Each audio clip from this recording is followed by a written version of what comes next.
हाँ जी, आज सीपीपी का अपने स्टेटमेंट पढ़ने जा रहे हैं, जंपिंग स्टेटमेंट। जंपिंग स्टेटमेंट के अंदर तीन प्रकार की स्टेटमेंट है, break, continue, go to. Break का यूज हम वैसे तो स्विच केस में कर चुके हैं, लेकिन फिर भी मैं आपको बताऊं, यदि कोई लूप को इमीडिएटली टर्मिनेट करना चाहते हैं किसी कंडीशन के द्वारा, मान लीजिए कि इस लूप में ये कंडीशन लग जाए तो ये लूप क्या हो जाए, टर्मिनेट हो जाए, या कोई कंडीशन के द्वारा हम कोई चीज को तुरंत टर्मिनेट करना चाहते हैं तो ब्रेक का यूज कीजिए।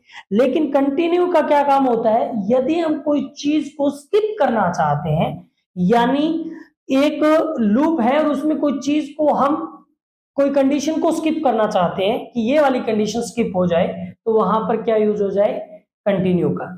और गो टू का काम होता है एक जगह से दूसरी जगह पर जंप करना। कैसे, एक प्रोग्राम के माध्यम से पढ़ते हैं हमने। सबसे पहला ब्रेक स्टेटमेंट। ब्रेक का यूज कहां पर और कैसे होता है, मान लीजिए आपने दो हेडर फाइल लगाई, मेन फंक्शन बनाया, वॉइड मेन, उसके बाद curly braces start and close, आपने एक वेरिएबल लिया आई और आपने एक लूप चलाया, आई की वैल्यू 1 से लेकर के 10 तक, और आई की वैल्यू क्या कर दिया आपने, प्लस प्लस। जैसे कि आप फॉर लूप पढ़ चुके हो पिछले लेक्चर में, और अगर नहीं पढ़ा तो आप पिछला लेक्चर पढ़िएगा। मान लीजिए आपने फॉर लूप 1 से लेकर के 10 तक चलाया और आई की वैल्यू प्रिंट कराई, बताइए क्या प्रिंट होगा, 1 से लेकर के 10 तक। लेकिन मैंने इस लूप में एक कंडीशन लगा दी, क्या लगा दी कि इफ यदि आई की वैल्यू बराबर हो जाए 3 के, तो क्या हो जाए, वो ब्रेक, क्या हो जाए, ब्रेक, यानी तुरंत वहीं से बंद हो जाए। कैसे चलेगा, देखिए, आई की वैल्यू क्या है आपके पास, 1 है, यहां से यहां है, क्या 1 छोटा है या बराबर है 10 के, कंडीशन ट्रू, अंदर आएगा, क्या 1 बराबर है 3 के, नहीं, बाहर आएगा, क्या प्रिंट होगा, आई की वैल्यू 1, ऊपर गया, आई की वैल्यू प्लस प्लस कितनी होगी, 2 less than equal to 10, condition true, अंदर आया, 2 इक्वल टू 3, नो, बाहर आया, आई की वैल्यू प्रिंट हुई 2, यहां से ऊपर गए, आई की वैल्यू प्लस प्लस कितनी होगी, 3 less than equal to 10, yes, अंदर आए, 3 इक्वल 3, यस, और ब्रेक, सीधा बाहर।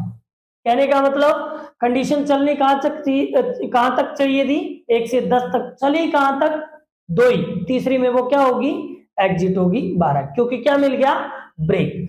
मान लीजिए आपने यहां पर ब्रेक की जगह पर क्या यूज कर दिया, कंटिन्यू यूज कर दिया, क्या यूज कर दिया, कंटिन्यू, तो क्या होगा, ऐसा क्या डिफरेंस है ब्रेक और कंटिन्यू में, कंटिन्यू लगा दिया तो आपकी ये 3 वाली स्टेटमेंट जो है वो उसको स्किप कर देगा और ऊपर जाएगा, आई की वैल्यू प्लस प्लस करेगा और वैल्यू कितनी हो जाएगी, 4 लेस देन इक्वल टू 10, क्या 4 इक्वल 3, नो, बाहर आएगा, क्या प्रिंट होगा, 4 5 6 7 8 9 10। कहने का मतलब जो कंडीशन सेटिस्फाई हुई है खाली वही कंडीशन को स्किप करेगा, बाकी लूप वैसा का वैसा एग्जीक्यूट होता रहेगा। ये है आपका कंटिन्यू।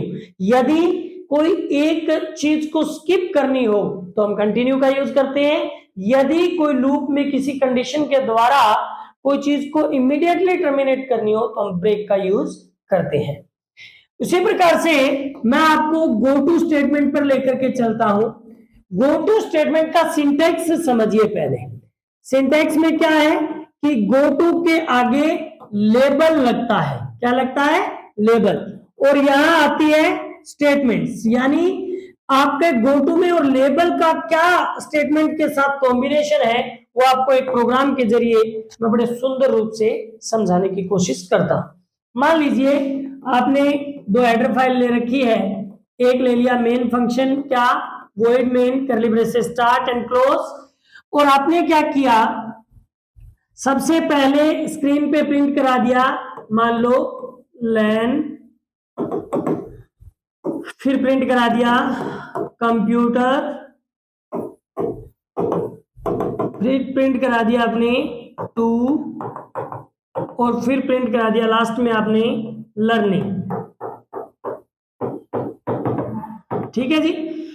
अब आपका क्या प्रिंट होगा, लर्न कंप्यूटर टू लर्निंग। लेकिन मैं चाहता हूं पहले लर्न प्रिंट हो और उसके बाद में टू प्रिंट हो, उसके बाद कंप्यूटर प्रिंट हो, उसके बाद लर्निंग। कहते सर सीधा ही लिख देते। अरे भाई साहब लॉजिक समझाने की कोशिश कर रहा हूं, है ना, कि ये चलेगा कैसे, जंप कैसे होगा। मान लीजिए पहली स्टेटमेंट चलती है तो इसको छोड़ करके बाकी को मैंने लेबल डिफाइन कर दिया। और याद रखिए लेबल हमेशा अल्फाबेट में डिफाइन होगा गो टू स्टेटमेंट में। किसमें, अल्फाबेट में।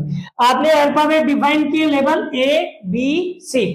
पहली स्टेटमेंट प्रिंट हुई लर्न, उसके बाद मैंने लिख दिया गो टू बी, तो आप डायरेक्टली कहां आ जाएंगे, बी पे, और क्या प्रिंट हो जाएगा, टू। उसके बाद मैं चाहता हूं क्या प्रिंट होए, कंप्यूटर, तो मैंने लिख दिया गो टू ए, और आप डायरेक्टली कहां मूव होगे, ए पे, और क्या प्रिंट हो जाएगा, कंप्यूटर। मैंने लिखा गो टू सी, आप डायरेक्टली कहां है, सी पे, और क्या प्रिंट हो जाएगा, learning. That is a go two statements, यानी एक जगह से दूसरी जगह पर डायरेक्टली जंप करना, किसका काम है, गो टू स्टेटमेंट का। अगला लेक्चर जब हम पढ़ेंगे, अगला नेक्स्ट सीरीज जो बनाएंगे जावा की, तो वहां पर गो टू स्टेटमेंट आपका नहीं होता, क्योंकि गो टू के कंसेप्ट को जावा में हटा दिया गया। क्यों हटाया गया, इसका रीजन भी आपको जावा में एक्सप्लेन करेंगे। आज के लिए इतना ही, धन्यवाद।